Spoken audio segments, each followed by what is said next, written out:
Roxie, what does the listener need to know if they want to be successful? What have you learned along the way?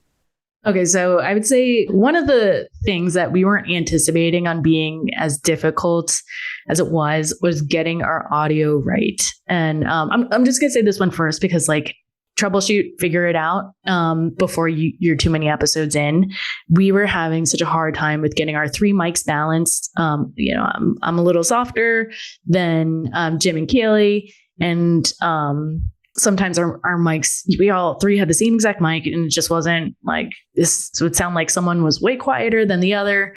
And we were using, or we still are using, a Tascam Mixcast for workstation, and we're not sure if that was the best pick. I know you've got a list of preferred equipment, so I didn't see if that was on it, but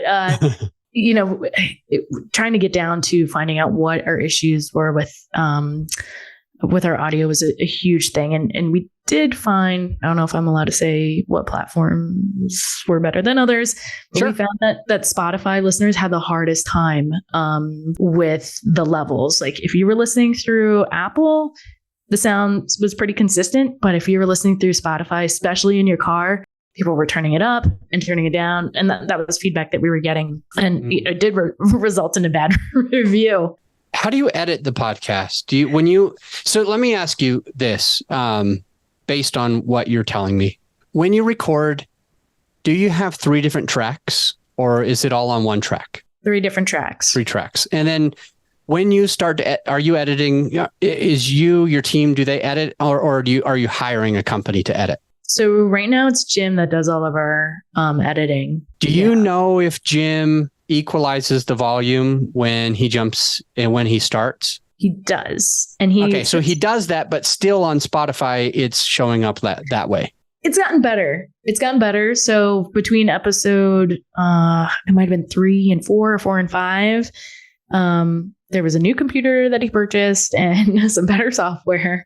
So it did make an improvement. We're not getting that many people tell us that they're having a hard time, but I still have, at least a couple episodes back, someone was telling me they were still having a hard time hearing one of our mics through Spotify. One thing that I will do is when you're recording, first and foremost, like you always have to be facing the same way. I was just on a different interview, Roxie, right before you and I joined, and he had a mic that was stationary, but his head was not stationary.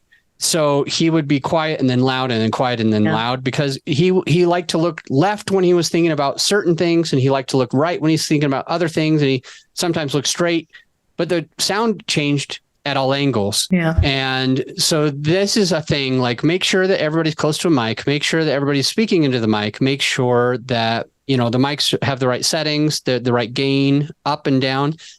And then you want to push that button to equalize the volume, but still, here's the last part. Depending on what platform he's doing all of that on, you go in and you make sure that everything is, let's just say, at a -1, or everything's at a 0, or everything's at a +1. Now, it can go all the way down to like -20 or +20 on volume. And so you want everybody's voice to hit that. Let's just pretend it's the -1 mark. It depends on who's editing. My team edits to the -1 mark. You could do 0, you could do +1. But the point being that even though Roxie's on this mic and Jim's on this mic, Roxie might have a softer voice and Jim might have more of a piercing or authoritative voice. It's louder. It's more bass. It's higher pitch, whatever it is.